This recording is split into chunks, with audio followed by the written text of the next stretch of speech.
Hindi na-announce. Okay, kaya na may teaching po. Na-announce naman. Hindi na-announce. Okay. Sige po. Today, teaching po tayo, then discipleship po yung yung susunod na dalawa. Okay po? Sige. March is month 4. Alam niyo po ba kung anong sinaselebrate pag March in the Philippines? Hot weather. Hot weather. Okay? Or Fire Prevention Month. And sinaselebrate din po natin in the Philippines or actually in the whole in the whole world ay Women's Month. Okay, pero hindi yun ang pag-usapan natin. Pag-usapan natin ay yung mainit na panahon na hindi natin malaman kung mainit ba, malamig, malagkit, no? Yan yung pag-uusapan natin. Tutugma lang tayo in the March, which is the Fire Prevention Month, no? Ito daw yung kainitan kung saan ang daming nag-iinit. And we'll be coming from the teaching about tongue. Dila. No? Sabi ng James, chapter 3, verses 1 to 12, pag binasa niyo po iyon, ay isa po yung isang lupon ng mga bersikulo o talata mula sa Biblia patungkol sa teaching when it comes to tongue. Particularly in verse 6, sabi doon, tongue is like a fire. Ang dila ay katulad ng isang apoy. No? Yan daw ay maliit, pero kayang tumupok ng isang gubat. Para po yung balita, ano pong gubat yung tinutupok ng mga nakaraang buwan? Okay po, no? Yung place ng Hollywood, kung saan nandun lahat ng mga artista, magagandang bahay, tinupok just because of a fire. Particularly, it is called, ano po ang tawag kapag ang apoy ay tumutupok ng isang gubat? Very good. Wildfire. In reality, the fire itself is not bad. Kaya nga po tayo nakakain ng, ano po ba kinain nyo kanina? Lugaw. Kung walang fire, wala po tayo nakaing lugaw. The fire itself is not bad. Tama po. Yung apoy mismo ay hindi naman siya masama. Ang katotohanan ng fire ay maraming gamit ang fire na ikabubuti natin. But when a fire is being used, kapag ang apoy ay dinala mo sa gubat at tinutupok ang kagubatan, anong tawag doon? Wild fire. Ibig pong sabihin, wild. Hindi mo para pong hayop, yung kalabaw namin, pag po yun ay nag-wild na, nako, iingat ka talaga kapag nasuwag ka kasi nun, buhay ang kapalit nun. Sa mga nagmomotor o may sasakyan, kapag ang sasakyan ay tinatawag din nating nag-wild, delikado din yan kasi hindi mo siya makontrol. Hindi mo siya mapigil. And the same thing, sabi ng James, our tongue is like a fire that we cannot tame. Hindi natin mapigil. Hindi natin, sabi pa doon, para siyang kabayo na hindi mo man lang maburdle, hindi mo masawata. No? So yan yung hindi natin maawat. Totoo naman yun, hindi maawat. Kaya nga ang konteksto nung unang verses na yun, sabi, wag hangarin nino man na maging guro. Basahin niyo po yung chapter 3 ng James ninyo. Wag hangarin nino man na maging guro. Dahil mapakahirap maging guro. Dahil sa dami ng sinasabi mo, many are the words, sabi ng Proverbs, if I'm not mistaken, many are the words, sin is not absent. Sa dami ng sinasabi natin, totoo naman yun. Malamang, salamat sa background, Caleb, napakaganda. It's soothing to the ears, no? Totoo naman yun. Sa dami ng sinasabi natin, most likely, the words that we are giving out, minsan hindi na natin siya nababantayan, no? Minsan hindi na natin siya nababantayan. So, yun yung pag-usapan natin this morning, the teaching on tongue. Lahat naman po ay may dila. Tama po ba? Lahat po dito may dila? Okay, kahit po wala kayong dila, nakakapagsalita din naman po. Kahit ang mga taong walang dila, sila ay may lengguwahe din na tinatawag nating sign language, sumisenyas. No? Because in particular, when we talk, we don't just talk with words because words come from sounds. Kaya nga po yung deaf and mute, ito po senyas ng deaf and mute. By the way, huwag niyo po silang, by the law, hindi po sila dapat tinatawag na pipi.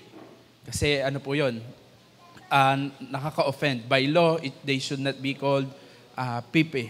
Dapat sila ay tinatawag na deaf and mute. Bakit sila tinatawag, trivia? Bakit sila tinatawag na deaf and mute?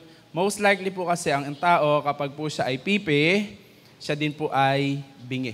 Dahil po sila ay magkatugma. Kaya po ang senya sa deaf and mute, ganito.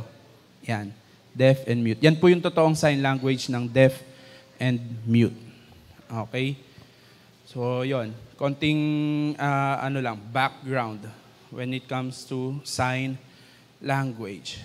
Ready na po kayo mag-aral? Yes. In the teaching of tongue?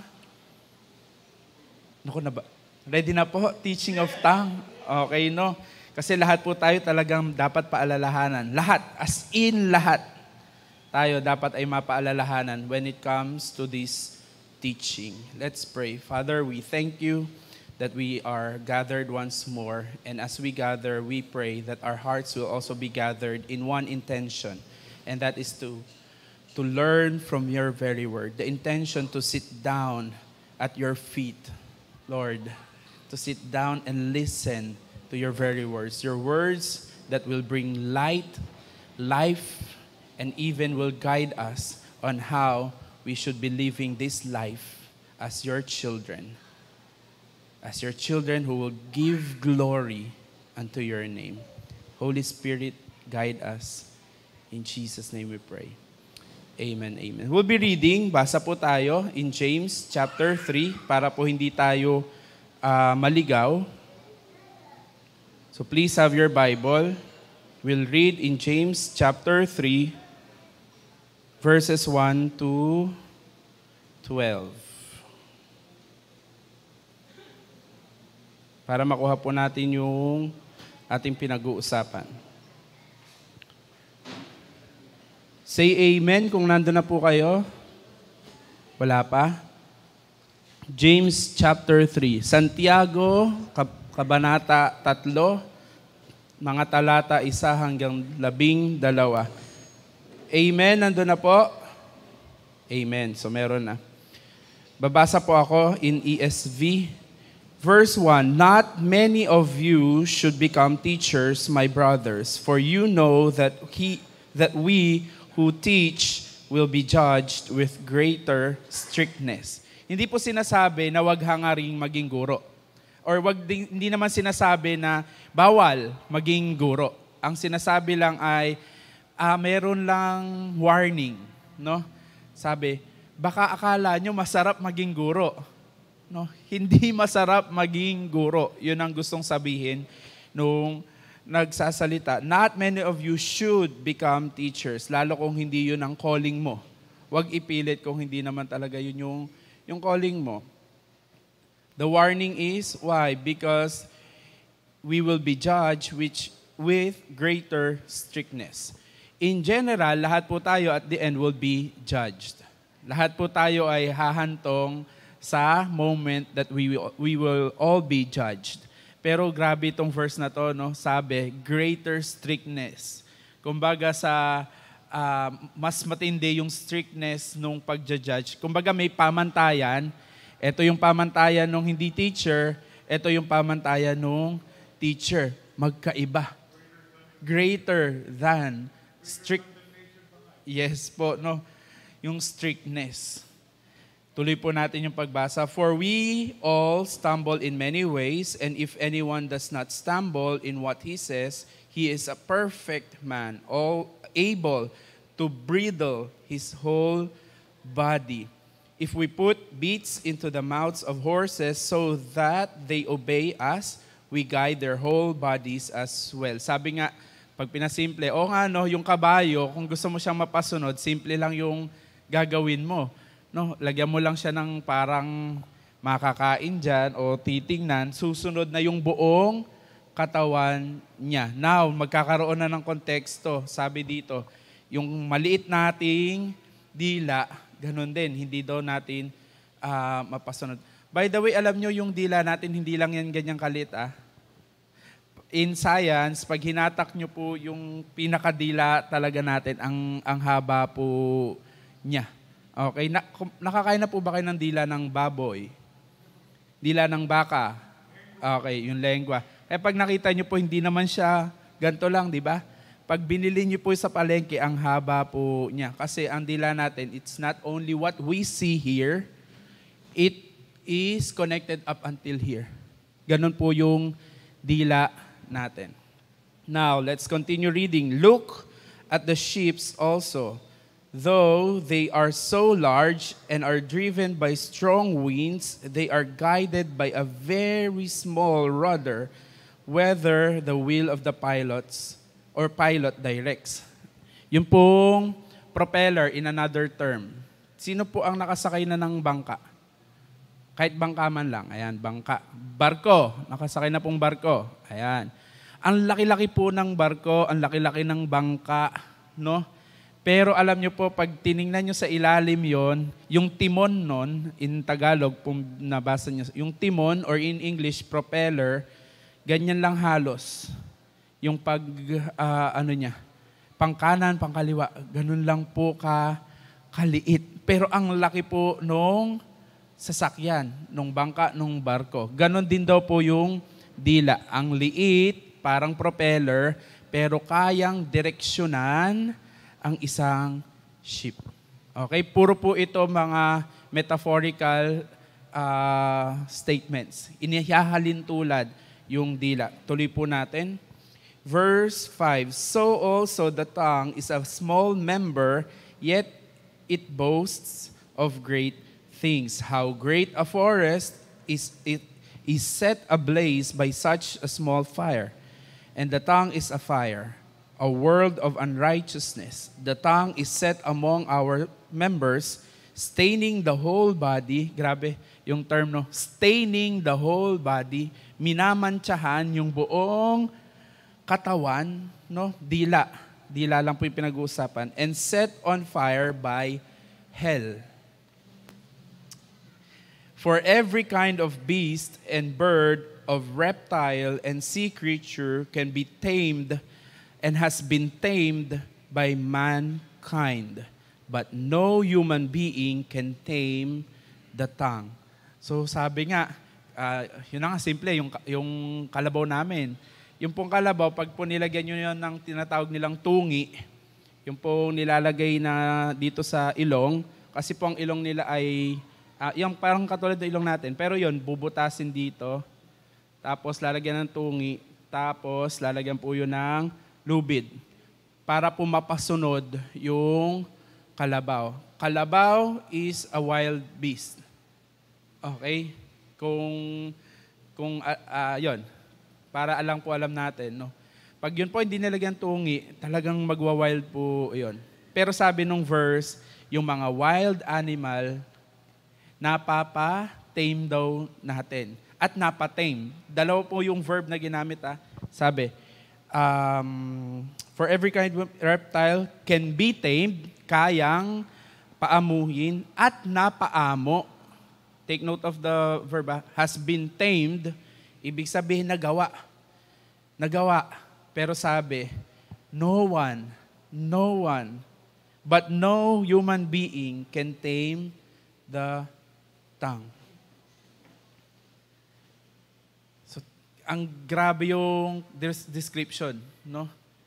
Hayop napapasunod, pero tao, hindi kayang pasunurin yung dila. Masakit mang pakinggan, pero parang mas mabuti pa ba ang hayop sa tao? Sabi nung verse.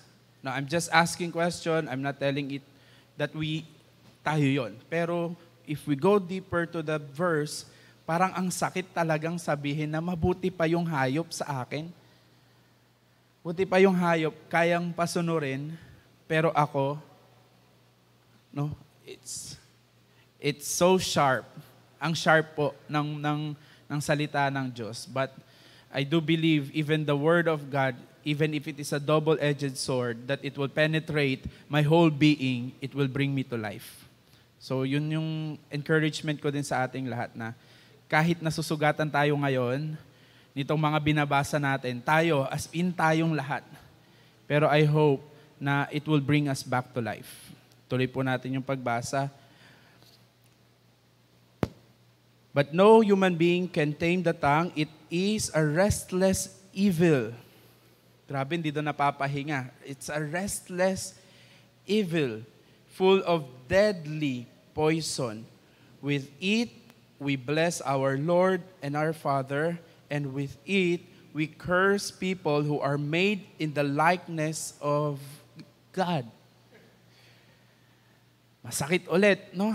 But that's the reality. Yun yung katotohanan. From the same mouth come blessing and cursing. My brothers, these things ought not to be so. Thus a spring pour forth from the same opening both fresh and salt water. Can a fig tree, my brothers, bear olives, or a grapevine produces figs? Neither can a salt pond yield fresh water. The teaching when it comes to tongue. Bakit ba ito mahalaga? No, dahil sabi nga, kung ano ang iyong sinasabi, yun din ay laman ng iyong puso. Kaya mahalaga siyang pinag-aaralan. Now, when we go out of this church, how can we, kaninang ganda nung preaching, no? Next week ba, may dala-dala ba tayo? Sabi nung tanong.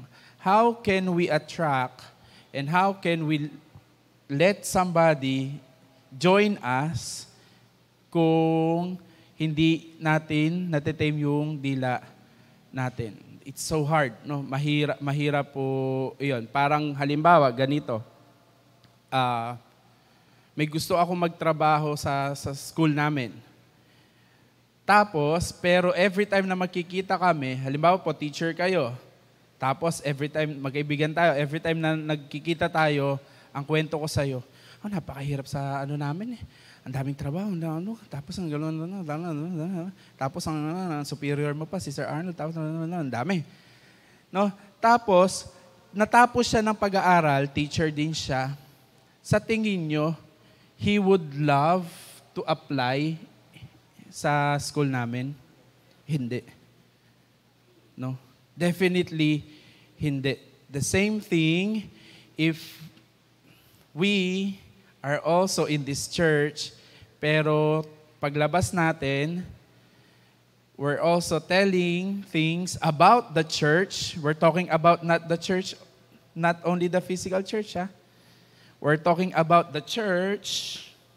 Paglabas natin, alam mo ba si ganito? Ay, si ganito. Ay, si ganito. Sa tingin nyo, the same situation, sa tingin nyo, meron tayong maa-attract na pumunta sa church natin? That's a simple sample of how we should be really using our tongue. No? Mahirap. Sa totoo, mahirap. Kasi may nararanasan ka, may nakikita ka, no? Brother Arn, yun namang sinabi ko, totoo naman yun eh. Oo, totoo nga, but later we'll go deeper. Totoo nga yung sinasabi mo, pero lahat ba ng totoo ay dapat mong sabihin, lalo kung di ka naman tinatanong? Just imagine, naranasan nyo na ba di ka naman tinatanong pero sinasabi mo, kinukwento mo? Di naman tinatanong.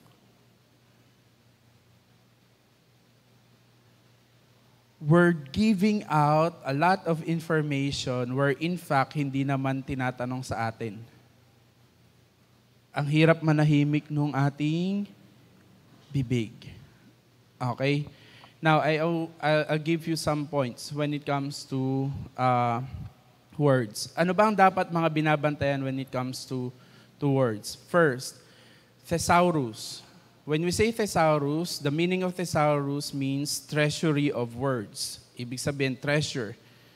Pag binasa natin ang verses in Matthew, in Luke, Sabi doon, from the treasure of the heart, sabi po nung isang version, from the treasure of the heart, the mouth speaks. Ang totoo po dito, hindi to usapang dila. Ang totoo dito, usapang puso. Because what's in the heart, the mouth speaks. Sabi nga, tulak ng bibig, kabig ng dibdib. Yun naman ang totoo nun eh. Hindi mo yan masasabi kung hindi mo na yan nanggaling dito or dito. These two are the producers of speech. Ito ang word factory natin, itong dalawa. Word factory natin yan. No? But again, like what I've told you, babalikan ko lang tinuro ko sa inyo kung natatandaan nyo pa.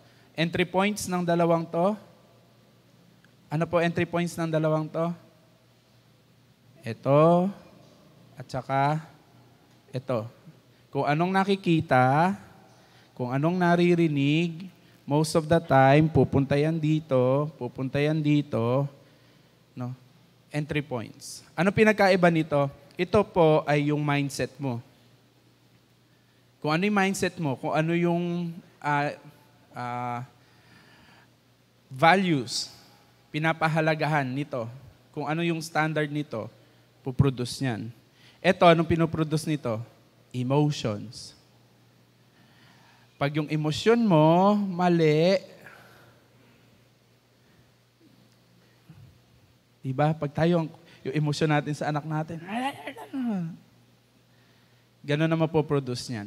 Pag mali yung thinking mo, paano namamali ang thinking? Halimbawa, sample ulit. Alam niyo po ba si ganto. I corrupted and I polluted, naku magugulo yung pomada. I polluted the mind, no?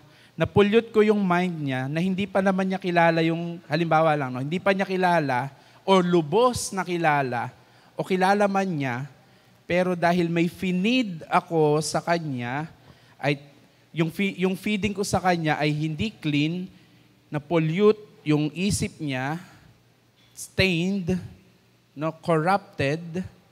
So ano na ngayon magiging labas ng bibig din niya? Ganon na rin yung magiging isip. Ay, ganon pala si ganito.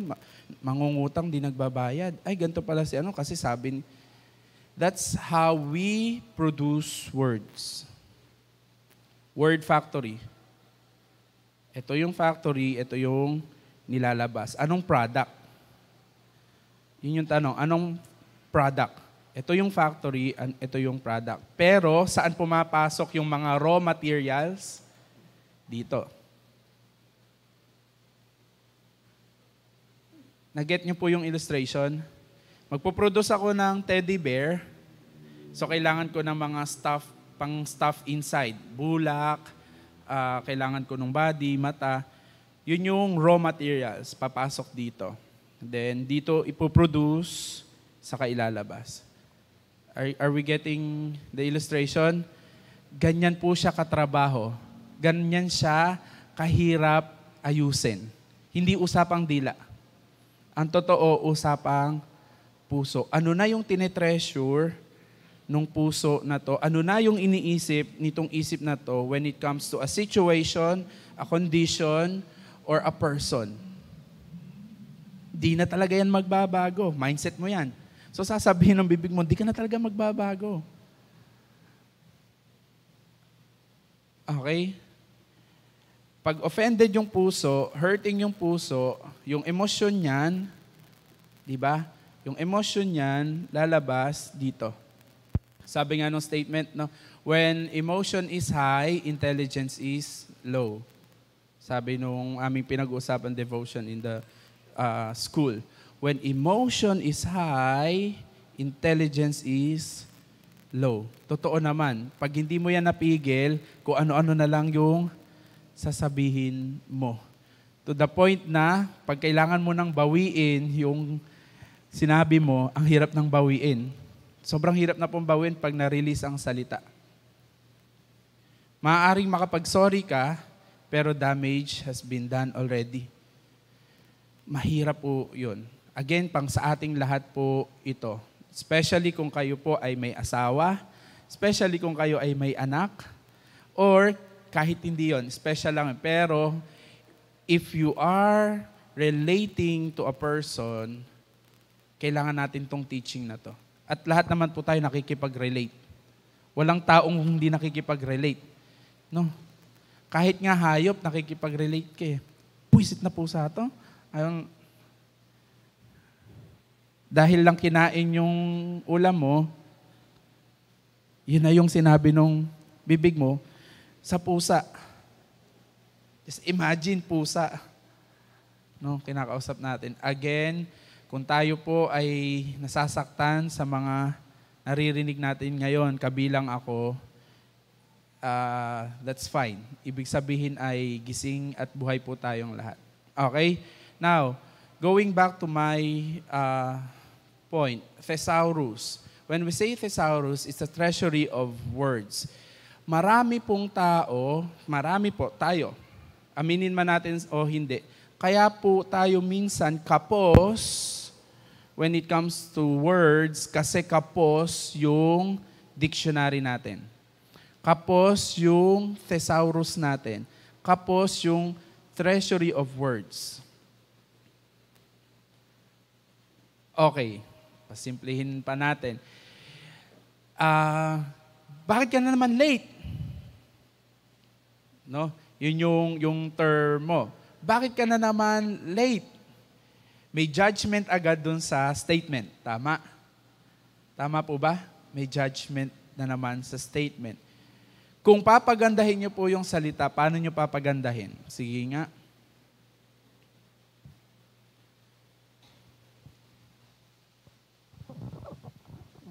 Kumusta? May nangyari ba? Ano nangyari? Bakit hindi ka nakapasok ng maaga? Alin mas maganda? Yung sa akin, yung sa kanya? Alin ang mas mabilis bitawan? Yung sa akin, yung sa kanya? Sa akin. Hindi pinag-isipan, dinaan sa emosyon, nakasakit. Ano yung sa akin? Full of judgment. Bakit ka na naman late? Take note of the terms, ha? Na naman. Late na naman, meaning may judgment of the past, may judgment of what happened in the present, that's judgment. Unlike with Brother Rex, ano po yung meron sa kanya? Concern. Out of concern, may nangyari ba? Bakit hindi ka nakapasok ng maaga, on time? You see the difference? Thesaurus. Madalas, kulang tayo ng fitting words. May mga tamang salita sa tamang okasyon. Kaya lang, yung tamang salita na yon, minsan nga, nawawala. Hindi mo mahanap kasi nauuna yung emosyon. Hindi na napag-iisipan kasi na-blur nito. Get natin yon? And take note, sabi nyo, alin ang mas mabilis bitawan? Yung sinabi ko. Yun yung madalas nating nagagawa. Madalas tayong padaskol-daskol sa ating salita. Again, lahat tayo, I think. Di ko alam kung sino ang malumanay dito kasi ako talagang kaya hirap na hirap akong ituro to ngayon. Nakikita nyo naman kung hindi katulad nung pag nagturo ako ng mga nakaraan, dire-diretso. Ngayon, ang hirap kong bitawan ng mga salita because whatever I'm saying right now, ako yung unang tinatamaan. No? Ako yung unang nasusugatan. Sabi ko, Lord, ito ba talaga tuturo? Anyway, yan talagang kailangan ituro. No? Thesaurus, the treasury of words. What? Minsan kasi, alam niyo po kung bakit kulang tayo ng treasury of words? It depends on, again, sa ano yung pinupulot mong salita. Kung sino yung madalas kong kausap, Brother Rex, anong tinapos nyo? Anong pinagtapusan nyo? Yeah. Okay, high school. Halimbawa, engineer si Kuya Rex. Pag siya ang lagi kong kausap, ang lagi naming lengguwahe ay, ang lagi niyang lengguwahe, siya pala, patungkol most likely sa numbers, patungkol sa engineer, patungkol sa, doon mas mabilis, no? Pareho kaming engineer, lagi namin madalas pag-usapan ay engineering, no? Kung sino yung madalas, thank you Brother Rex, sorry ko, lagi kong paborito kita eh. I can relate with you. Kung sino yung madalas mong kausap, kung sino po yung madalas nating kausap, most likely, kung ano yung lengguwahe niya, yun din yung lengguwahe natin. Pansinin niyo po.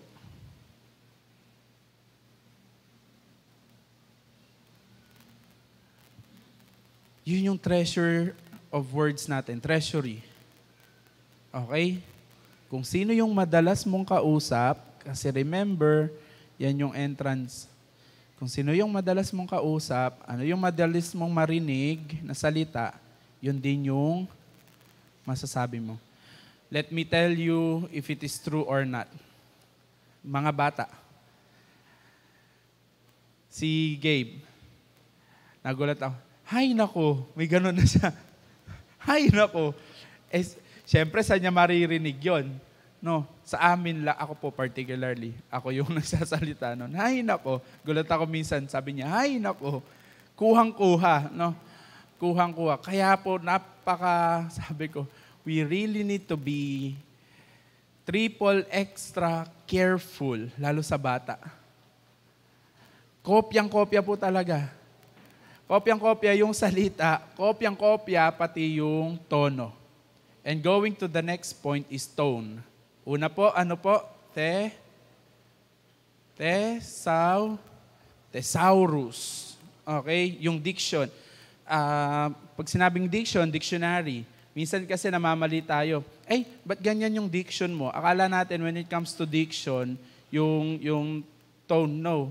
When we say diction, it is a choice of words. No? Namamali kasi tayo minsan ng intindi when it comes to diction. Diction is not about the stress, the accent, or whatever about the tone. No. Diction, in real meaning of diction, it is the choice of words. That's why it's called dictionary. Hello po. Good morning po. Kinabahan ako bigla. Mamaya na lang po kami tutuloy. Yes po, ano pong kailangan nila? Baka po may kailangan. Pasok na po kayo, Pastor. Mainit po dito. Ano nga yung ang tagal naman kasi ng baso. Ba't ba walang baso doon sa... So that's diction. No? Now, the second point is tone. Alam nyo, nagkakamali din tayo when it comes to our speech in terms of tone. Tama naman yung choice of word, mali naman yung tono. Kumain ka na.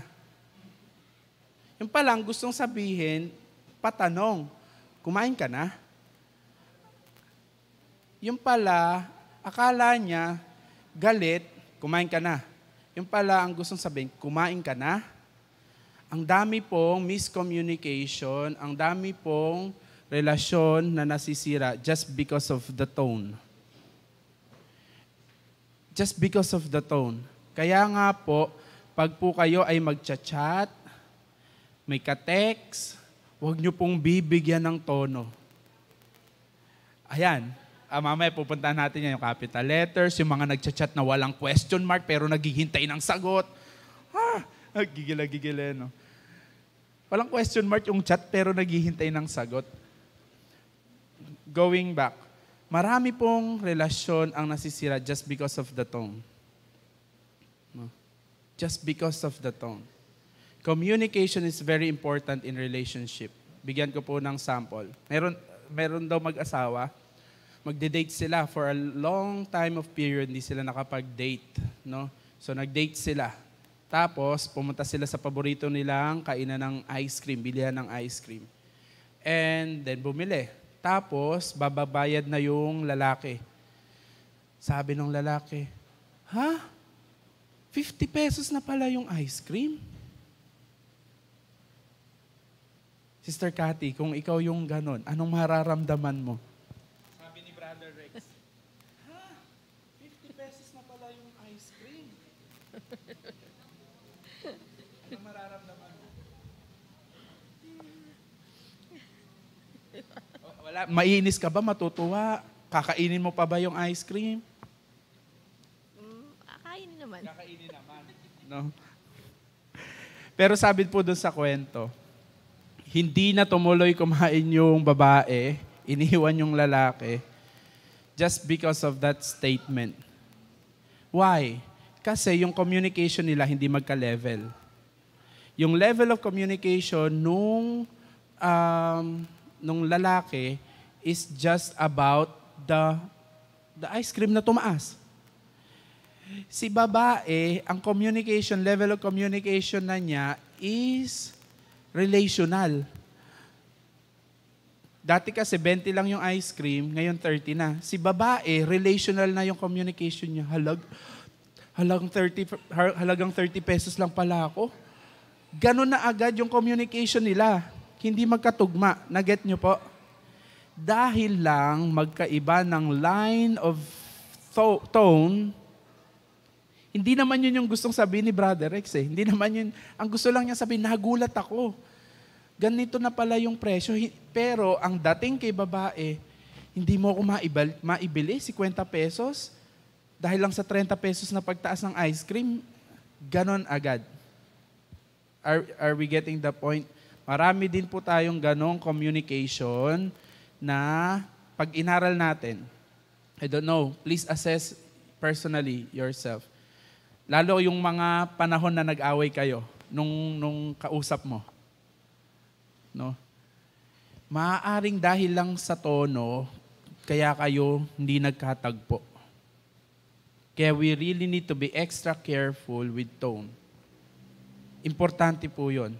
Hindi, lagi nating justification, ganito lang talaga ako. Ganito lang kalakas boses ko. Hindi pwedeng ganon, mga kapatid.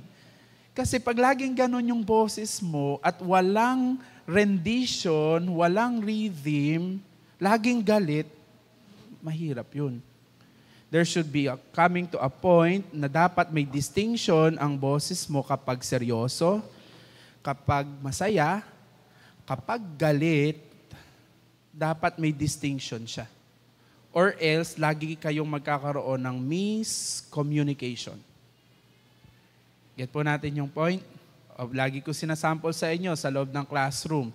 Ang pamantayan ko, personally, sa sarili ko, kung ako man ay sisigaw sa loob ng klase ko, just because I need to, dapat gawin ko lang siya once a school year. Dapat once a school year lang. Dahil kapag hindi ko siya ginawa ng once a school year at inaraw-araw ko yung pagsigaw ko sa klase ko, nonsense na.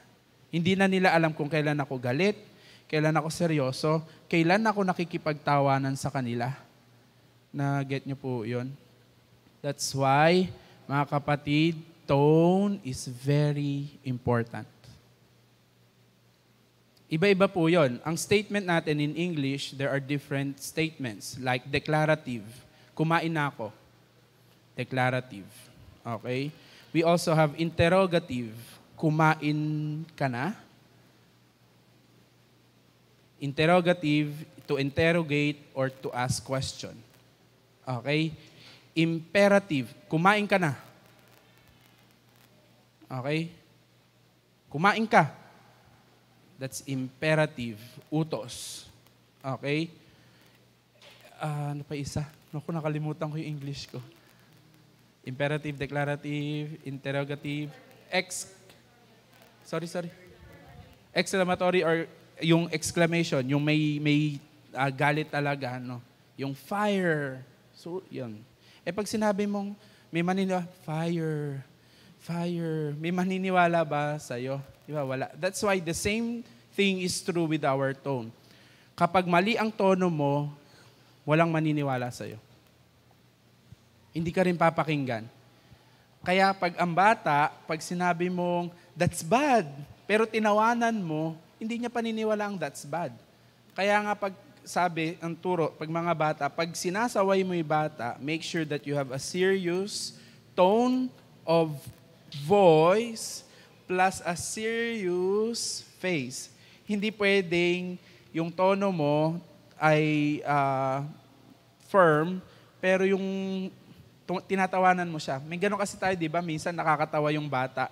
Pero alam nating mali yung ginawa. Pero dahil di natin mapigilan, kasi medyo cutie-cutie, kasi bata. Tuloy, magkakaroon ng confusion yung bata. Bakit galit yung tono niya, pero nakangiti siya? Ngayon, ang gagawin ng bata, tutuloy niya ulit, gagawin niya ulit. Kasi nakangiti tayo. Are you getting the point? Ang hirap po ng communication, no? So, tone. We have one, thesaurus. Next is the tone. Importante po ang tono. Hindi lang sa pagkanta, kung hindi even sa pakikipag-communicate. And the third T, timing. Timing. Maraming communication ang dila na to na out of timing. Mag-agree man po kayo o hindi, pero yun yung katotohanan. Pag in-assess natin yung mga sinasabi natin in a day, or in a week, or a month, tingnan nyo po, may mga out of timing yung salita natin, o bitaw. Sample. Kumakain kayo, ang sarap, paborito mo yung kinakain nyo. Kare-kare, tapos kompleto, may cake, may ano, tapos may nagkwento, alam mo ba, sabog yung utak nung nadaan dyan, tapos labas yung bituka na ano. Grabe talaga yung dugo niya, talagang labas yung mata. Grabe. Timing po ba na ikwento yon? Kumakain kayo. Timing po ba? Hindi. That's a simple sample that we have a lot of statements wala sa timing. Wala sa timing. Pumunta ng patay, ang kinuwento, puro joke, nakipagkwentuhan. Ang kinuwentuhan pa, yung namatayan. Out of timing. Ang dami pong ganyan na pananalita, hindi pinag-isipan, dapat ba itong sabihin ngayon o hindi pa ngayon? No?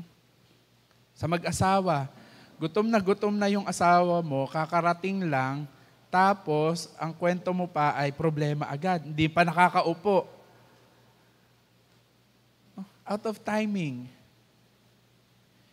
Kakagising lang nung kasama mo sa bahay, pagmulat pa lang na mata. Uy, alam mo na, mamatay na yung... Kagigising lang, ang bungad agad ng balita mo, namatay na di man lang, alam niyo po yun? There are a lot of situations, condition ng buhay po natin, just because hindi pinag-isipan, just because gusto lang sabihin, no? Kahit hindi timing, sinasabi. Alam niyo, whatever we're talking about, things without in the perfect timing, it will go to waste. Baliwala. Kasi hindi timing. Kahit nga po ang salita ng Diyos, no? Kahit salita ng Diyos, pag hindi nyo po yan tiniming, it will go to waste.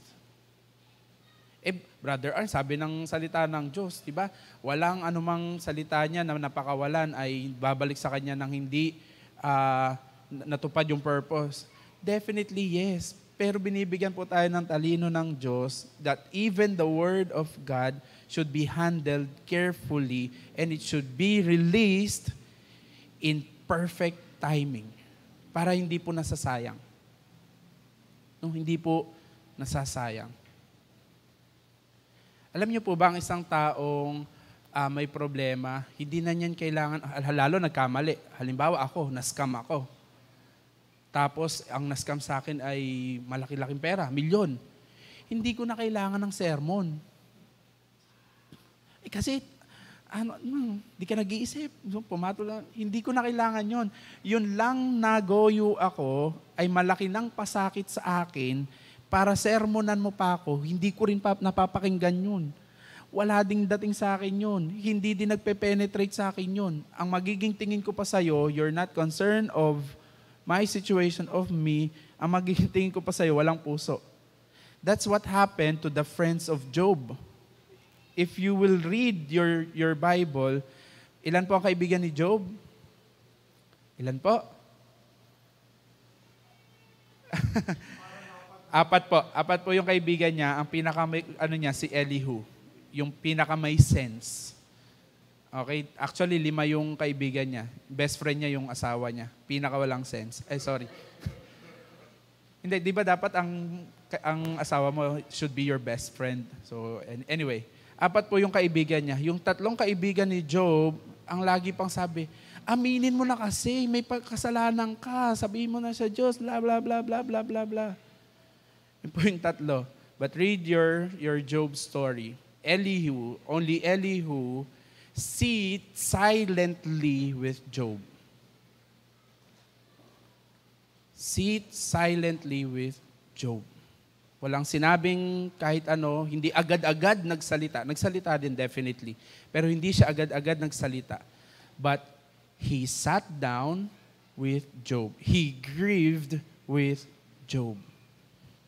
Sometimes, sabi nga, speech is silver, but silence is gold. Ulitin ko po. Speech is silver, silence is gold.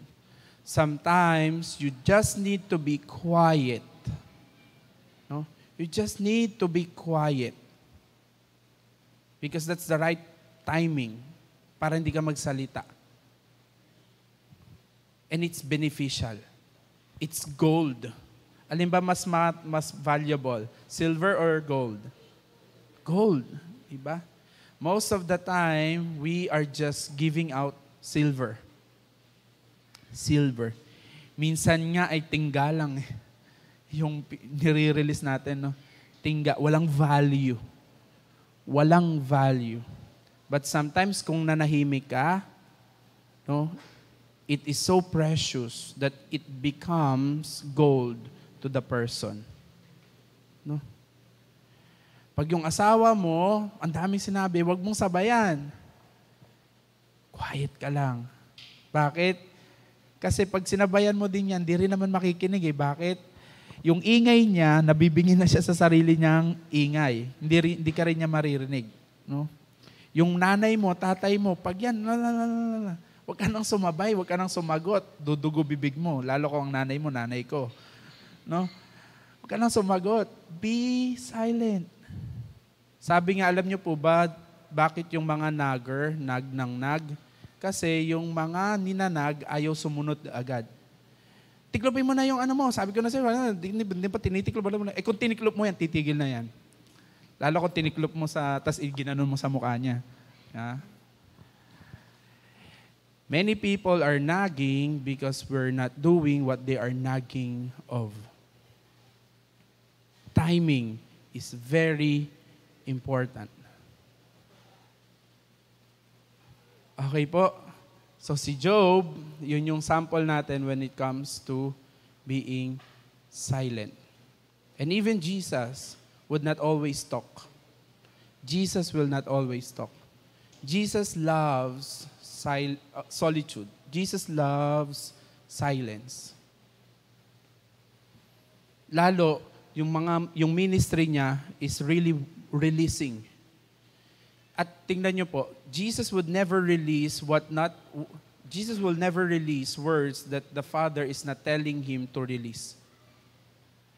Kaya hindi sayang walang tapon sa lahat ng sinasabi ni Jesus. Lahat ng sabihin ni Jesus, puro nuggets of truth. Lahat ng sabihin ni Jesus, puro nuggets of gold. Kapakinabangan. No?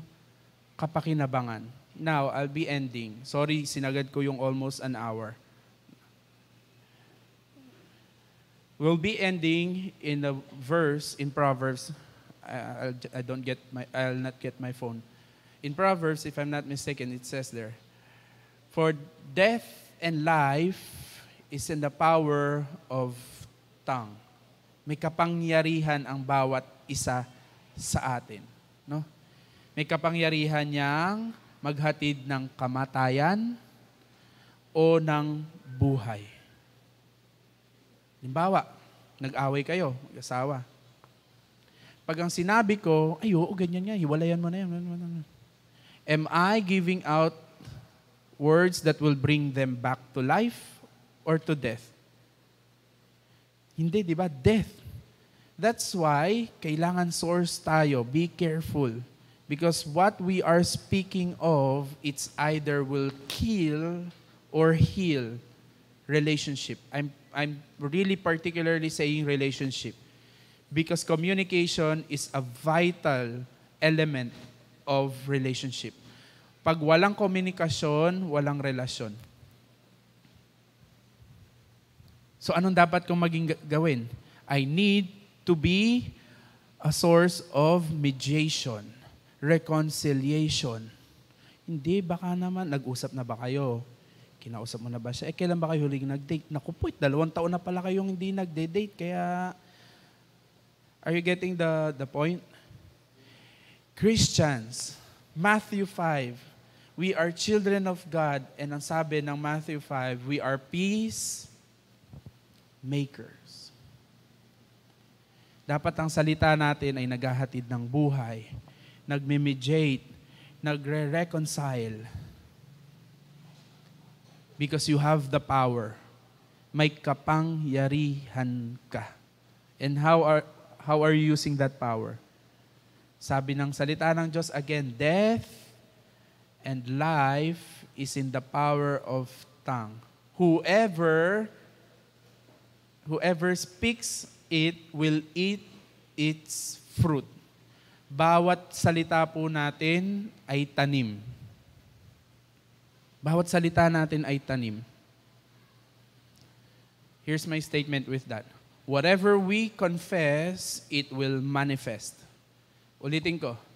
Whatever this tongue confesses, kasi tongue, whatever this tongue confesses, it will manifest. No? At bawat sabihin ko is tanim. Ikaw talagang bata ka, napakatamad mo. Wala ka talagang kwenta. O, talagang magmamanifest yan. Magiging tamad talaga yan. Kita mo, hindi magliligpit ng hiligay niyan. Tinan mo, hindi maglalagay. Pero pag sinabi kong, ay, very good. Kaya po yung dalawa, siyempre, ang i-flex ko lang naman yung dalawa kong anak. Minsan, nakakatuwa sila kasi pagkain nila, lalagay na sa lababo. Kahit medyo pa balibag. Kasi alam mo na may mga bata palaro. Kaya hindi babasagin yung, ay, very good. O di, next time, lalagay ulit sila. No? Whatever you plant, you will eat the fruit of that. Sabi nung verse. In Proverbs, kunin ko na nga, baka kasi maging heresy pa yung sinasabi ko. Proverbs 18:21, death and life are in the power of the tongue, and those who love it will eat its fruit.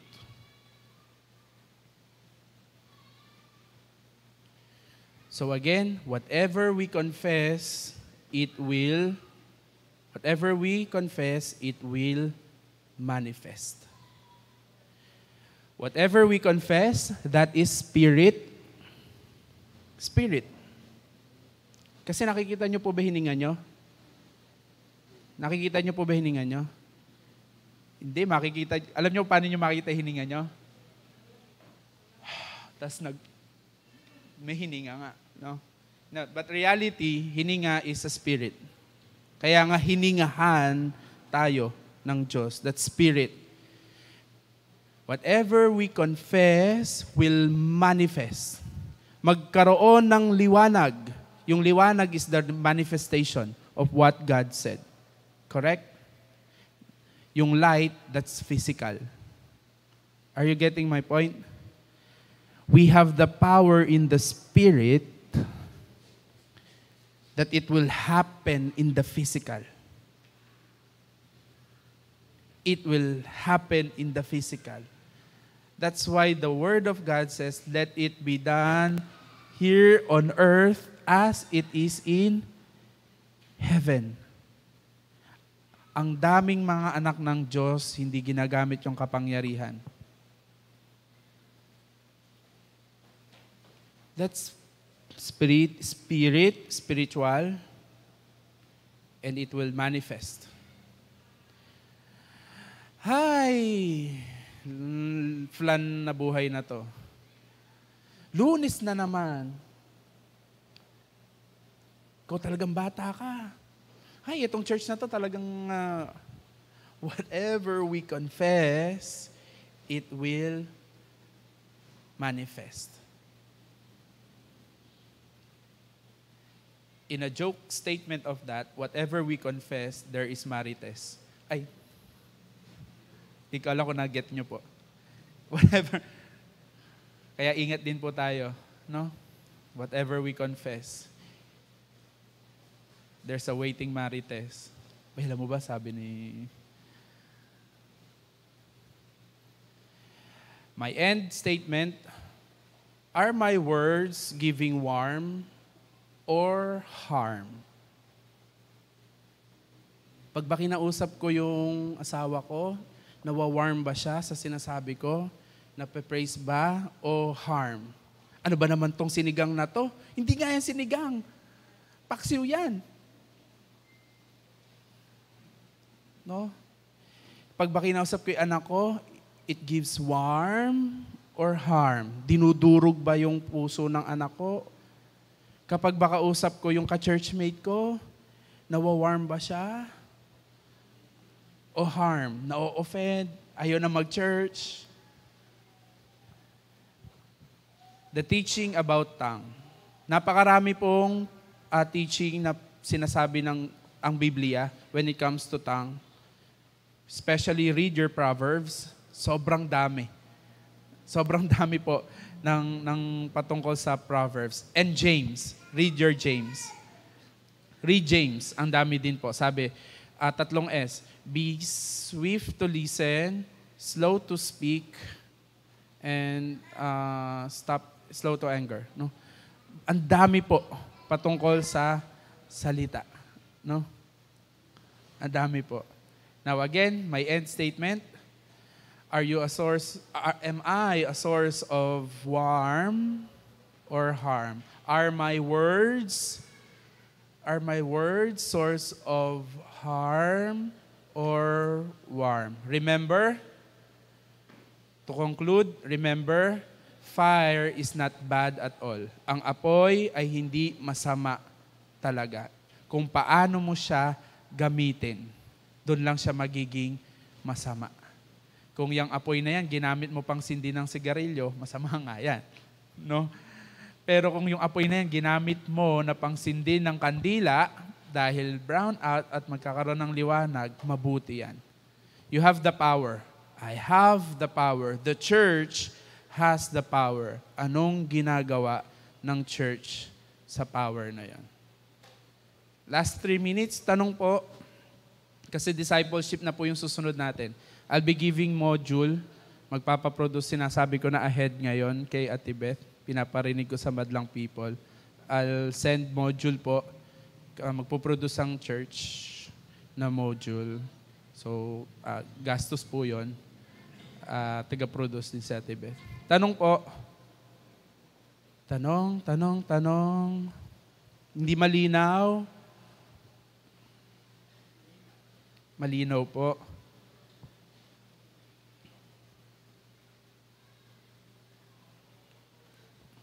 Wala na? Okay, sige. Let's pray. Father, we thank you. We thank you for the hour that you have given us. At dalangin ko po, nawa nakita mo ang bawat isa sa amin na nakaupo at napaluguran ka sa amin pong pag-a-analyze ng salita mo. Lord, lahat ng nasabi, lahat ng nawika na galing sa salita mo, dalangin ko po, tumagos sa aming isipan, sa puso, hanggang sa ito ay maging treasure namin.